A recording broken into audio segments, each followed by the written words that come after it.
샬롬, 반갑습니다. 이영광 간사입니다. 대부분의 캠퍼스가 비대면 온라인으로 수업을 진행하고 있을 텐데 잘 적응하고 계신가요? 오늘도 하나님께서 우리에게 주신 말씀을 가지고 풍성한 삶을 누리는 풍삼 독자 여러분이 되길 바랍니다.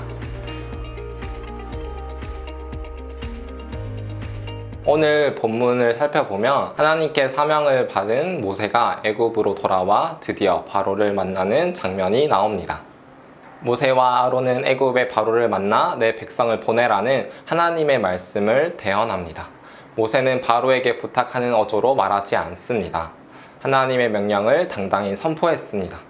한 나라와 나라의 동등한 위치, 아니 그보다 더 높은 위치에서 말하고 있는 것입니다. 그러나 그 말을 들은 바로의 반응은 여호와가 누구이기에 그의 목소리를 듣고 이스라엘을 보내겠느냐라는 말입니다. 바로는 여호와를 알지 못했고 보내지 않겠다고 말합니다. 어쩌면 바로에게 당연한 반응이었습니다. 바로는 이스라엘의 하나님을 알지 못했고 이스라엘 백성이라는 유용한 노동력을 포기할 이유가 없었습니다.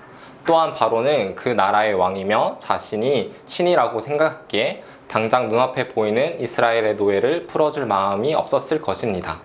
여호와를 알지 못한다고 말한 바로에게 모세는 히브리인의 하나님이라 소개합니다. 여기에서 히브리인의 하나님이라는 표현은 이스라엘의 하나님, 즉 이스라엘이 하나님의 백성이라는 정체성을 말해주고 있는 것입니다. 모세는 바로에게 자신들이 광야로 나와 하나님께 제사를 드리며 절기를 지킬 것이라 말합니다.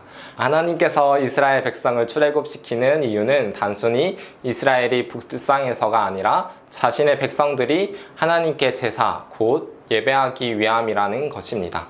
그러나 바로는 모세의 말을 듣고 이들이 백성들의 일을 쉬게 하려고 한다고 생각했습니다. 그래서 감독들과 기록원들에게 명령하여 이전보다 더 열악한 조건 속에서 오히려 더 큰 성과를 내려고 백성들에게 요구했습니다. 열악한 조건에서 고통받으며 일하고 있던 이스라엘 백성들은 결국 바로에게 찾아갑니다. 그들은 자신들의 어려움을 바로에게 호소하지만 바로는 도리어 그들에게 게으르다 라고 합니다.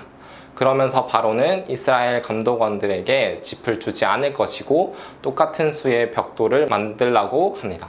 오늘 본문을 통해 우리는 400년 동안 애굽 노예 생활을 겪으면서 자신들이 하나님의 백성이라는 정체성을 잃어버린 이스라엘 백성들의 모습을 보게 됩니다.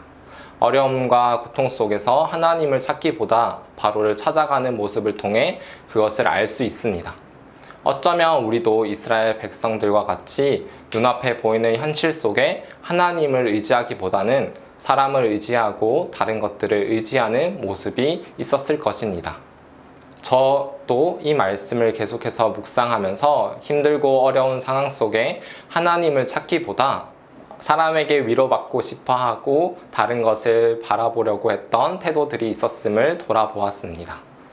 당장 보이는 현실 속에 우리는 누구를 의지하며 살아가고 있는지 점검해 보시기 원합니다. 그리고 우리의 정체성이 하나님의 자녀로, 백성으로 살아가고 있는지 아니면 여전히 세상을 의지하며 애굽의 노예와 같이 살아가고 있지는 않은지 생각해 보기 원합니다. 오늘 말씀을 통하여 하나님의 백성임을 확신하고 다른 것이 아닌 오직 하나님께 소망을 두고 의지하며 살아가는 풍삼 독자 여러분들이 되기를 간절히 소망합니다.